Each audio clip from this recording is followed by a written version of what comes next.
السلام عليكم ورحمة الله تعالى وبركاته. إخواني وأخواتي المترشحات والمترشحون للامتحان الجهوي أحرار مسلك العلوم الاقتصادية ومسلك التدبير المحاسباتي. في هذا الفيديو سنرى جميعا تصحيحا للامتحان الجهوي المتعلق بمادة القانون، وبالضبط التمرين المتعلق بلو دغوا بطبيعة الحال دي ترافاي. دونك قبل الشروع في التصحيح أناشدكم جزاكم الله عنا كل خير ووفقكم الله لنيل شهادة البكالوريا إن شاء الله بتفعيل اشتراككم على القناة للتوصل بالجديد بطبيعة الحال في الحين حينما أضعه على القناة، ولكي تشجعوني على إنتاج المزيد من الفيديوهات. إذن لنبدأ على بركة الله. إذن التمرين المتعلق بلو دروا دي ترافاي عندنا دوسي نيميرو 2، وهذا الدوسي نيميرو 2 فيه دو دوكيمون، فيه دوكيمون نيميرو 1 وفيه دوكيمون نيميرو 2. غادي نشوفوا الدوكيمون نيميرو 1 بطبيعة الحال اللي العنوان ديالو de la période d'essai et du délai de préavis. هنا قبل ما نشرحوا هذه المصطلحات أذكركم بلو كونترا دو ترافاي. ماذا نعني بلو كونترا دو ترافاي اللي كنسميوه بالعربية عقد العمل؟ عقد العمل هو عقد يجمع طرفين. الطرف الأول هو المشغل اللي كنسميوه بالفرنسية لومبلويور، والطرف الثاني هو المشغل الذي نسميه لومبلويي. إذن عندنا مشغل ومشغل، مشغل لومبلويور ومشغل لومبلويي. دونك الآن ماذا نعني بلا بيريود ديسي؟ بالعربية مرحلة التجريب. مرحلة التجريب هي مرحلة يجرب فيها المشغل، يعني لومبلويور، يعني المشغل اللي هو لومبلويي بطبيعة الحال، لكي يرى بطبيعة الحال كفاءاته هل هي متناسبة مع ذلك العمل الموكول إليه. إذن وبطبيعة الحال هاد لا بيريود ديسي كيكون عندها بطبيعة الحال فترة زمنية محددة بموجب قانون الشغل اللي هو لو كود دو ترافاي. كذلك لدينا لو ديلي دو بريافي، فترة الإشعار. فترة الإشعار هي فترة يجب أن ينذر فيها المشغل بطبيعة الحال، المشغل مثلا يعني أنه بغى يحبس هذيك لو كونترا، يعني كاين ان ديلي، كاين واحد الفترة، وهذيك الفترة هي اللي خص يكون فيها الإشعار بطبيعة الحال كما سنرى في هذا المثال إن شاء الله. إذن لا سيتوياسيون جوريديك، الوضعية القانونية ديال مسيو عمر السهلي. هاد مسيو عمر السهلي، هاد مسيو عمر السهلي بطبيعة الحال راه est embauché par la société Electro Risque comme chauffeur pour un salaire mensuel de 7000 درهم. إذن هذه كنظن فهمتوها، أن إلكترو ريسك خدمات، يعني هاد مسيو السهلي سائق بطبيعة الحال مقابل أجرة شهرية خام قدرها 7000 درهم. ولو كونترا ليون مسيو عمر السهلي à la société est un contrat à durée indéterminée. إذن هنا الوضعية القانونية كتوضح لنا بأن نوع العقد الذي يربط السهلي مع لا سوسيتي هو عبارة عن عقد ذو أمد أو آجال غير محددة بطبيعة الحال indéterminée. Donc prenons les faits à partir du 8/7/2018. يعني لي في المفعوليه ديال هذا الكونطرا بدات في 8 شهر 7 2018. اذا اشنو كتقول لنا الوضعيه القانونيه اللي هي لا سيتوياسيون جيريديك؟ لو 15/10/2018 لا سوسيتي انفورم مسيو عمر السهلي. اذا لا سوسيتي تعلم السهلي de la rupture du contrat pour insatisfaction. يعني قال لك اودي في هذا التاريخ اللي هو لو 15/10/2018 لا سوسيتي اشنو دارت؟ الى انفورمي، اذا اخبرت السهلي بانها غتحبس العقد. علاش؟ بوغ موتيف دانساتيسفاكسيون. يعني لو موتيف يعني السبب هو لانساتيسفاكسيون، يعني عدم الرضا. Le 20/10/2018 Monsieur Omar Assahli n'ayant reçu aucune invitation au renouvellement de la période. ولكن كيقول لك بأنه في لو 20/10/2018 بطبيعة الحال عمر السهلي ما توصل حتى بشي انفيتاسيون، يعني استدعاء لتجديد لا بيريود ديسي، يعني فترة التجريب اللي هضرنا عليها. دونك اشنو دار مسيو السهلي؟ ديسيد دانتونتي اون اكسيون اون جوستيس.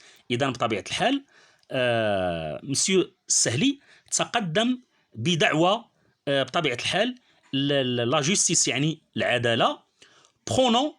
prenons le droit de reconduction tacite du contrat de travail à l'expiration de la période d'essai. هاد الجملة غادي نشرحوها من بعد لأنها السؤال مطروح.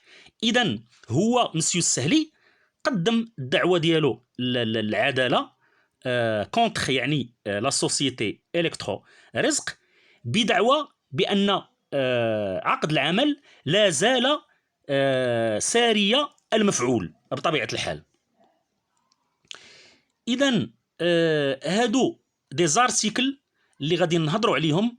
لارتيكل 4 6 هادو سو سون دي زيكستري دي كلوز، يعني هو مقتطف من بنود عقد العمل الذي يربط عمر السهلي مع لا سوسيتي. إذا هما هاشنا هما هادو؟ هما بنود يعني مقتطف، ماشي يعني جميع البنود هنا مذكورة، ولكن البنود التي نحتاجها لفهم هذه الوضعية ودراستها بطبيعة الحال.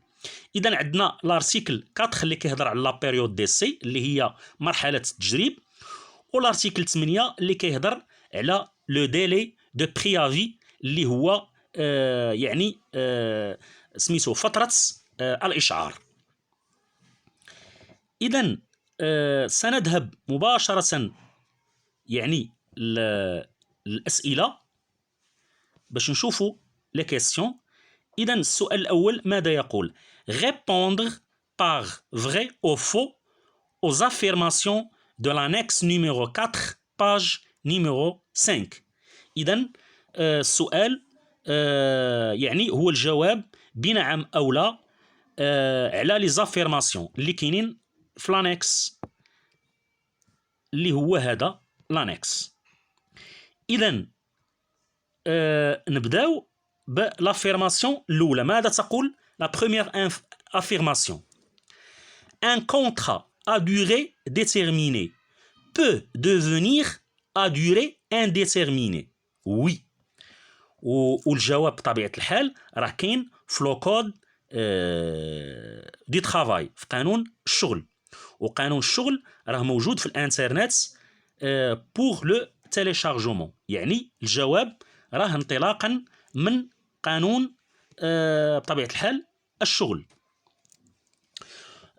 بطبيعة الحال وإلا بغيتو لو ليان دو تيليشارجمون كتبوا لي في لي كومونتير ورسل لكم بطبيعة الحال لو ليان دو تيليشارجمون.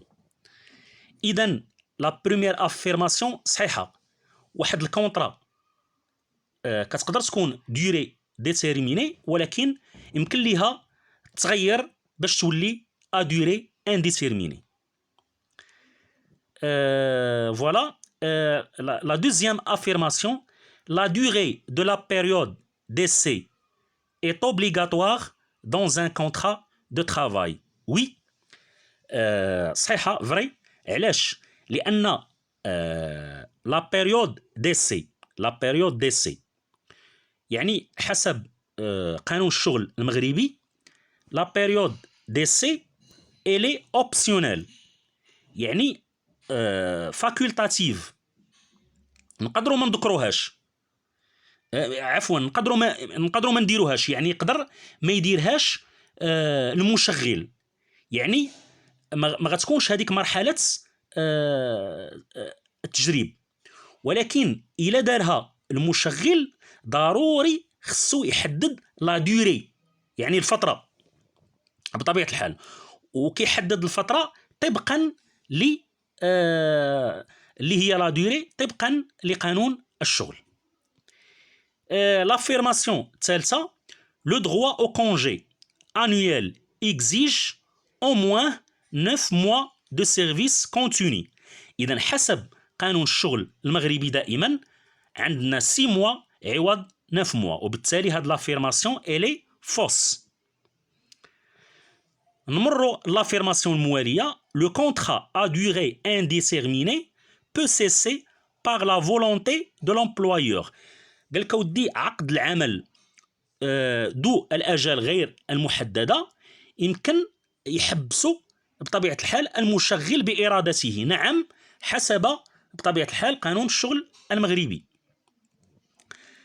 ثم أخيرا l'absence non justifiée du salarié pour plus de 4 jours pendant une période de 12 mois est considérée comme une faute grave. بطبيعة الحال صحيحة، يعني قال لك غياب غير المبرر لأجير اللي هو لو سالاري لأكثر من 4 أيام في داخل فترة بطبيعة الحال 12 شهرا سنة تعتبر يعني ان فوت غراف، يعني خطأ جسيم بطبيعة الحال صحيحة حسب قانون الشغل بطبيعة الحال.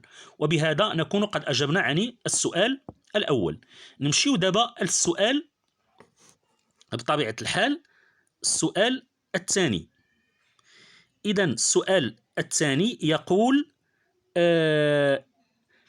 هو يعني هو أ، لأن السؤال الثاني فيه أ و بي. السؤال أ citer deux caractéristiques du contrat à durée indéterminée، يعني قال لك اعطيني جوج المميزات ديال الكونترا à durée indéterminée. فوالا دونك الجواب هو ها هو par définition، يعني يعني ها ليليمون الاول، يعني هاد لو كونترا à durée indéterminée ne prévoit pas la date à laquelle il prend fin. يعني من مميزاتها ان هاد الكونترا ما كتحددش تاريخ فين غادي تحبس هاد الكونترا ما بين المشغل والمشغل، لان كما كنقولوا كتكون مطلوقه ا دوري انديتيرميني. المميزات الاخرى il peut être rompu sur décision unilatérale soit de l'employeur soit du salarié. قال لك ودي بان هذا النوع من العقد يعني كنقدروا نحبسوا فيه الكونترا من جانب واحد، اما من طرف المشغل اللي هو لامبلويور او لا من طرف المشغل اللي هو لو سالاري. من طرف المشغل يعني لامبلويور كاين ما يسمى بلو ليسونسيومون، يعني التسريح بور موتيف بيرسونيل او بور موتيف ايكونوميك ولا ميز على روتريت. يعني بطبيعه الحال ملي الانسان يحال على التقاعد راه الكونترا تقدر يعني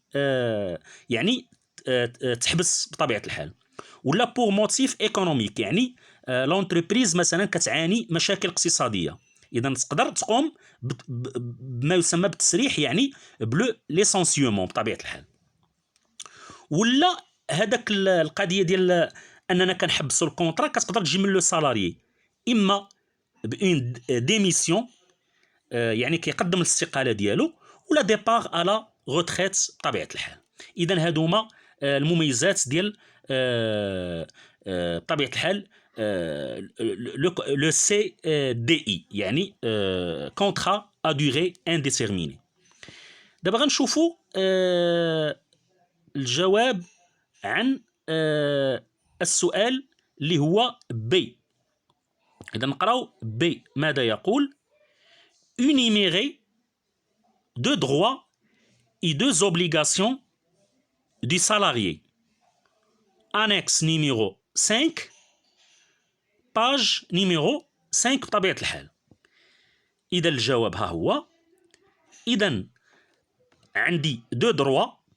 لو دروا أو كونجي. إذا بطبيعة الحال لو كونجي سيت ان دروا بطبيعة الحال بالنسبة للمشغل. ثاني droit obtenir une contrepartie aux heures supplémentaires. بطبيعة الحال المشغل إلى بطبيعة الحال يعني دار ساعات إضافية، هادوك الساعات الإضافية خصو يتخلص عليهم، راه حق ديالو، سي ان دروا. وبالنسبة لي زوبليغاسيون يعني الالتزامات ديالو أمام المشغل ديالو، le salarié doit veiller à la conservation des choses et des moyens. يعني الأجير خصو يحتفظ على الوسائل اللي كتعطاه داخل المقاولة، ما يخسرهاش ما يبدرهاش إلى آخره. qui lui ont été remis pour l'accomplissement du travail. يعني هذيك الوسائل اللي كتعطاه باش يقوم بالعمل ديالو على أحسن وجه. il doit les restituer à la fin de son travail. يعني خصو يرجعها. إذن هذا التزام، c'est une obligation. La deuxième obligation, le salarié est également soumis aux dispositions des textes réglementant la déontologie de la profession. قال لك هنا من بين الالتزامات ديال لو سالاري هو أنه يجب أن يلتزم بمختلف يعني القوانين المتعلقة بأخلاقية المهنة التي يقوم بها. لا ديونتولوجي دو لا بروفيسيون هي أخلاقية المهنة بطبيعة الحال. إذا أكتفي بهذا القدر، وفي يعني الفيديو المقبل غادي نكملوا بطبيعة الحال التصحيح. إلى ذلك الحين أناشدكم بتفعيل اشتراككم. جزاكم الله عنا كل خير، ووفقكم الله إن شاء الله لنيل شهادة البكالوريا.